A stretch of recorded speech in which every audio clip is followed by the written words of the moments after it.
Hi, Talia. How are you doing today? I'm good. How are you? I'm good. Thank you for asking. How's your pregnancy? It's going good. I'm really nervous and excited, and I don't really feel sick anymore. I kind of can't wait to meet the baby. Oh, it seems like I'm hearing that you've reached that point you're kind of enjoying the pregnancy. Yeah. Oh, that's really nice. Do you know the sex of the baby yet? I'm having a boy. Oh my God, you have a little boy. Have you talked to Juan Gabriel about the name of the baby? We talked a little bit. He wants to name the baby Junior, but I don't really want to name the baby that. So we just talked about it. That's- Like that. That's really nice. The fact that you guys are talking about it and not just waiting till the last minute, it's really gonna save some heartaches. And so today I called you in because there's a couple things I wanted to touch with you. Um, I was able to advocate for you, and I put in a referral through our DCFS office for stop funds. So I remember I explained to you what stop funds were. What is that again? So stop funds are one-time funds that foster youth can use, and it could cover anything from a first month rent to needs that you might have from the pregnancy. So from when we had agreed, I was able to get my supervisor to sign off for it to cover your parenting classes, you and Juan Gabriel together, and it would also cover a year's worth of diapers for your baby, a crib, a car seat, and all the kind of like the little necessities that come with having a baby. And I really hope this will elevate a little bit of the stress that we have. So I can get money for my baby? So those are different types of funds, which I will talk to you in a bit, but those funds are more like goods that DCFS gives you. And your social worker just has to advocate for them because they are only a certain numbers. So I was able to advocate, I got my supervisor to sign it and it's in. So I'll be picking up a crib, I'll be picking up a car seat, and I'll be picking up diapers and a voucher for baby and parent classes. So it's like a baby shower. Yes. Yes, we're trying to help you on that sense. About funding, I already put the referral for your infant supplement funding, which is like when you have a child, there's a little added that we try to help you out, and it's only for the remaining time that you're within an open case. So it fluctuates how much it might be. Usually it's around $341. So I've already put that. As soon as the baby's born, I'm gonna make sure to follow up with that and follow up with my supervisor to make sure that that payment kicks in right away. Is that something that sounds good? Do my foster parents get that money? Yes. And then they give it to me? So that's to cover like anything of the expenses that come in with your baby. Yeah. So that's for you, for the baby. Okay. And then another thing I want to do. Do you remember what we spoke about schooling?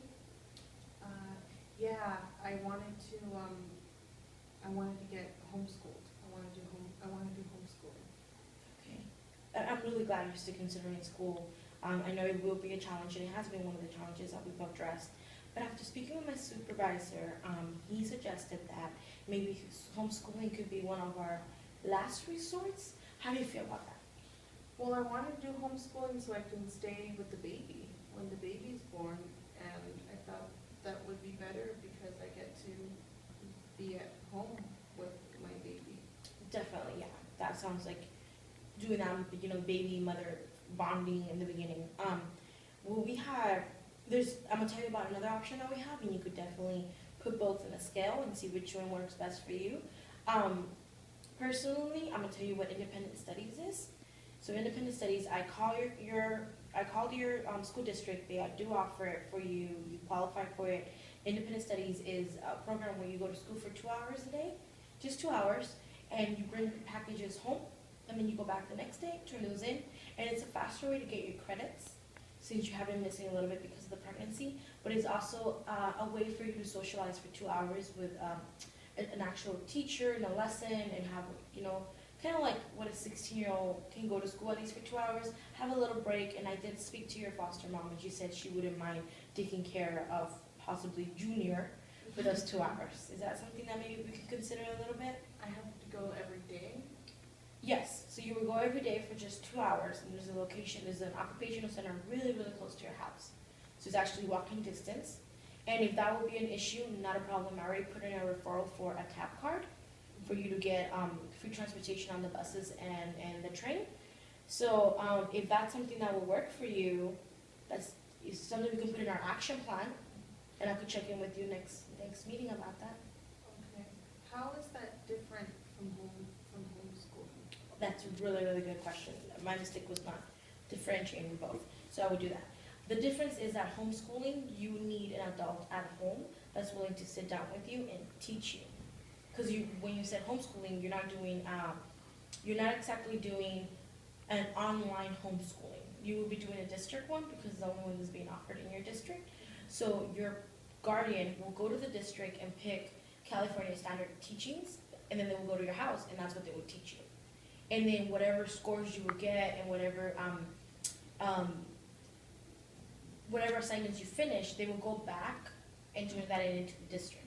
So your communication would always be with the adult at your home, as well as you will still have to pass the casing. So that kind of holds accountable that you're being taught at home. And the casing is English and math test at the end of between your 11th and 12th grade year, that if you don't pass, you don't get your high school diploma. That's why I was a little bit more lenient of having you at least get out of the house for 2 hours and receive some type of instruction and still come home and be with your baby.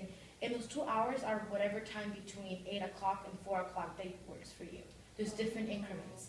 So you don't have to go at 8 o'clock. Let's say the baby was really fussy today. You could go at 12 o'clock. You could go at 1 o'clock. So it works out. You can work with them. And they know you have a baby. Kind of like college. Yes, kind of like college. Oh, okay. You think that's something that we can try? I think I like that idea better. Okay, well, I have an application for you, since I didn't know, I also had an application for homeschooling, so I didn't know you were running juice. And then we'll figure that out, and hopefully you'll start next month, and by our next meeting, we could check in. Okay. Does that sound good? Yeah, that sounds Okay, good. so we're gonna set up our meeting, and I'll see you next week.